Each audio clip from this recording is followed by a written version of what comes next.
Hello mga bebs at ito na nga ang part 5 ng ating Naga Journey.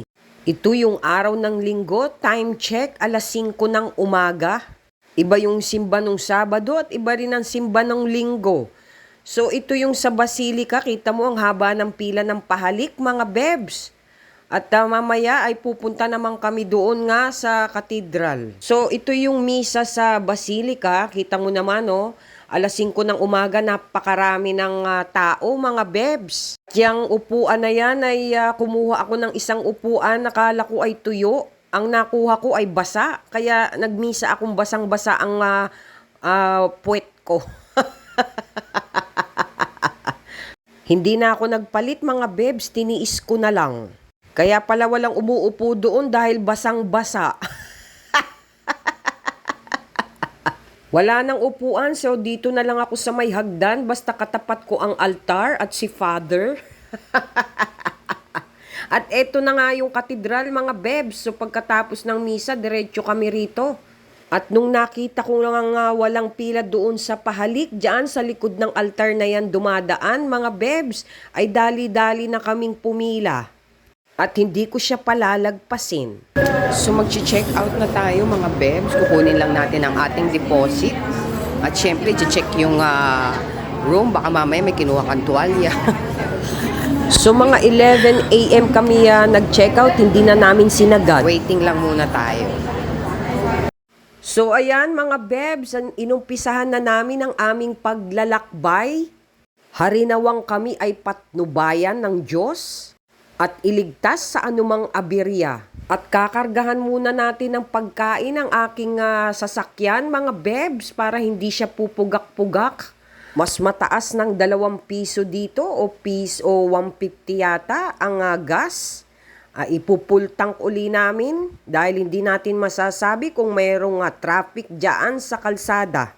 At malayo ang mga agwat ng mga gasolinahan dito, mga bebs. Kaya bubusugin natin siya ng diesel. Ay natira pa kami diesel pero dadagdagan lang namin.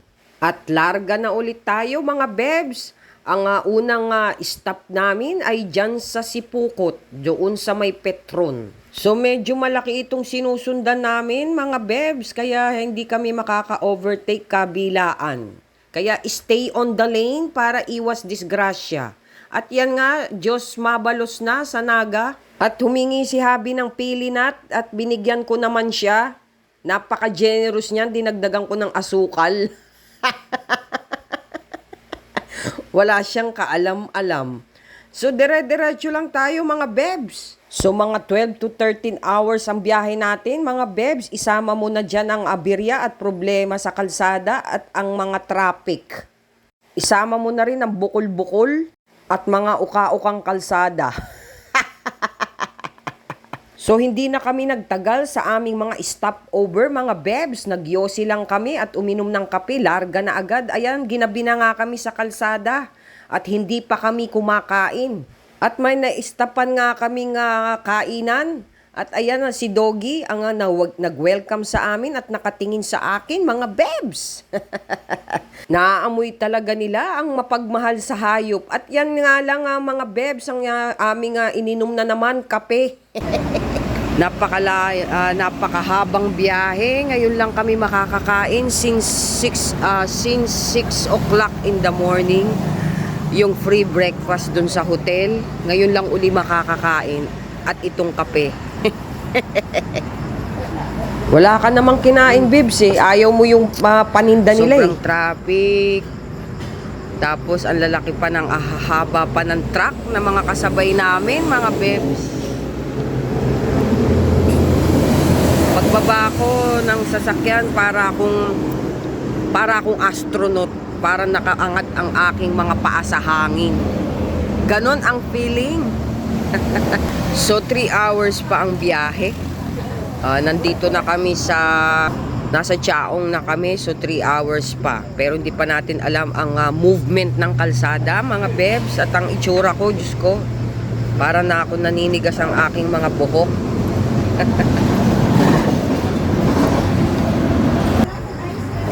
Mga 15 minutes lang biyahe natin. Tapos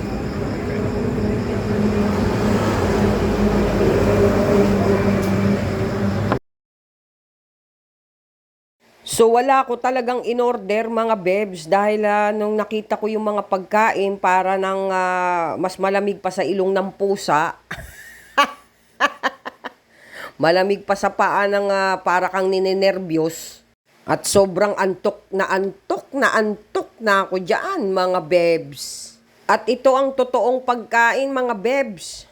Kasi meron sila ritong mainit na sabaw. At meron din silang mga gulay. Ito nga ang in-order ko, pinakbet. At itong the design is so cholesterol, ang dinakdakan. Marami ang serving for the price of 250 pesos, mga bebs. At in fairness, napakasarap ng lasa niya. I like the crunchiness of the vegetables. Dami mong ebas. Kaya lang hindi tayo magpapakabusog dahil ayoko na ng mga sobrang antukin mga bebs. Di ba may feeling tayong ganun? Pag nabubusog ay gusto ay matulog agad o inaantok na. At nag-rice ako pero kaunting-kaunti lang mga bebs. Kumuha na lang ako doon kay Habi. At malapit ito sa terminal ng bus mga bebs kaya ang dami nagpupunta rito lalo na yung mga biyahero. Grupo-grupo silang nagpupunta rito. Maraming kainan pero ito yung napili ko dahil ito yung may totoong pagkain. Merong mga coffee shop kaya lang lasing na ako sa kape. At baka bigla na lang tayong manginig sa sobrang caffeine sa ating katawan. So nanghihingi na tayo dyan ng sabaw dahil nakalimutan na kong bigyan. At natutuwa ako dito sa mga staff dito dahil napaka-attentive nila mga bebs at mababait sila. Yung tipong kahit gutom ka at pagod ka, hindi ka mananapak. Kasi nga, mababait sila. At nakangiti sila habang siniservan ka. Maghiliw sila sa customer. Kudos sa inyo, Waze. Ewan ko kung anong pangalan ng kanilang store. Makikita nyo dyan mamaya kung anong tindahan nila dito. Mga bebs, alam ko sa ano to eh. Ewan ko yung pagkatapos ng Santo Tomas. Oo, pagkatapos ng Santo Tomas ay dumiretso kami rito at merong McDonald's at may village ng mga ganitong mga pagkain. Busog much but hindi naman ako nagpakabusog ng husto mga bebs at gabi na rin. So pina-take out ko na lang ang aming natirang pagkain. So ayan mga bebs, ang pangalan ng kanilang kung kayo ay mapapadaan dito, yan ang pangalan ng kanilang restaurant. At meron din silang pa-Korean noodles dito na ikaw ang magtitimpla pero hindi yan ang in-order ko kasi hindi ako marunong. Alam kong lutuin yung noodles, kaya lang hindi ako marunong nung mga ilalagay-lagay pa. Ang gusto ko ay isi-serve na sa akin at hindi yung do-it-yourself. Dahil nga patang-pata na ako. Pero ayan sila, ang dami magpapamilya, kumakain yan sila rito. At maraming choices ng mga noodles. Parang usong-uso to ngayon Lagi kong nakikita rin ito sa mga vlog ng iba. So ayan mga bebs, diretso na ulit tayo ng biyahe. Kita mo yan, papuntang Santo Tomas, Batangas yan.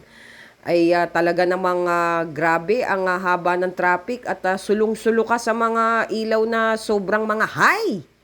Adik yarn. At nung makauwi nga kami ng bahay, ay eto ang sumalubong sa akin ay talagang miss na miss ako nila Peachy. Mga bebs. Walang humpay ang mga buntot nila sa kakawagwag dahil miss talaga nila ako at ganun din naman ako, miss ko sila. At maraming salamat sa aking mga anak at tinulungan ako lalo na si Isay.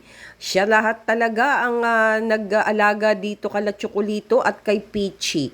Although hindi ganun ka-perfect, at least ay napakain sila. Pero si Charlie hindi daw kumain, talagang nag-hunger strike siya. Pero nung pagdating ko ay gutom na gutom siya at ang dami niyang kinain, mga bebs. Siya ang pinaka-worry ako, mga bebs, dahil hindi talaga siya kumakain at hindi rin siya umiinom ng tubig. At kung saan ko siya iniwan ay doon lang siya nakapwesto. Dahil bago ko umalis ay nilagay ko siya doon sa kanyang higaan at sabi ng anak ko hindi na raw umalis doon.